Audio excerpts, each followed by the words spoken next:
This tip is about how to leverage the summary email to align expectations, hold clients accountable, and maintain momentum throughout the entire sales process. Now, this is one of my favorite tips. It's a very simple thing, a very simple email structure that you can use to summarize every call you have with a client. And this is the way it works.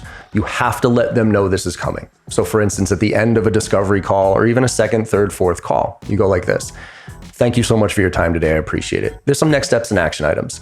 Before I go ahead and do all that though, what I'm gonna do is I'm gonna briefly summarize what I was able to gain from our conversation today, and I'm gonna send it over to you in a quick email. Could you do me a favor and email me back to let me know if it's all accurate and if I missed anything? Gotta let them know it's coming, okay? Now, right after you get off that call, don't write a book here. This is not a chance for you to reiterate your value proposition or go into some details about how great you are. This is purely to confirm what you heard from them. So, thank you so much for your time today. I really appreciate it. Below is a brief summary. Could you please email me back to let me know if it's all accurate? Current situation's this, timeline's this, priorities are this, decision criteria is this, impact of this business problem is this, next steps, right? 5, 6, 7 different things. Then see if they respond. Now, their response is going to tell you a lot, or their lack of response. My experience is people above the power line, decision makers, actually have no problem responding to this. I got a pretty high response rate on it because lying is a waste of time and executives know it. And you just did their job for them. I mean, when was the last time an executive actually took notes during one of your meetings? Come on. Now, people below the power line, sometimes they have a hard time responding to this email. It's not that they're lying to us. It's just that they know their lives change so often that they don't want to commit to anything in writing. So right then and there, if you respond or don't, that tells me a lot. Now, it's not a red flag, but it's definitely a yellow, because if you and I just had this conversation, I then told you I was going to summarize and then asked if you'd respond, and you said yes. And then 15 minutes after I get off the call, I send a summary to you and you don't respond, something's off.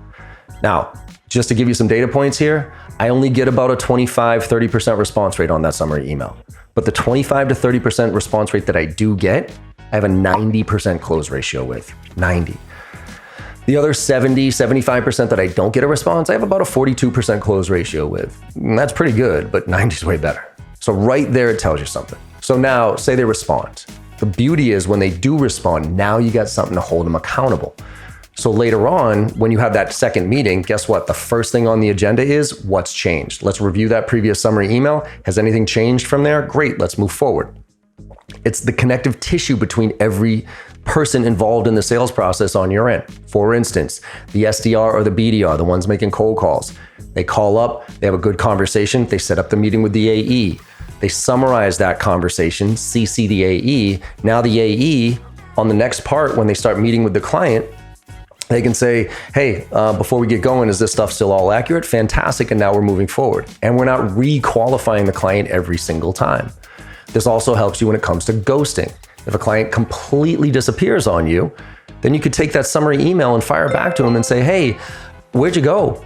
You told me your priorities and timeline were this, and I haven't heard from you in a couple of weeks. Is this still all accurate? If not, let's get on a call to reset expectations. But if it is, let's go. And last but not least, this is a great transition over to customer success. So when you close the deal, all those summary emails all throughout the process can now be transitioned to the customer success. And now the customer success knows exactly what the expectations were set throughout the entire sales process.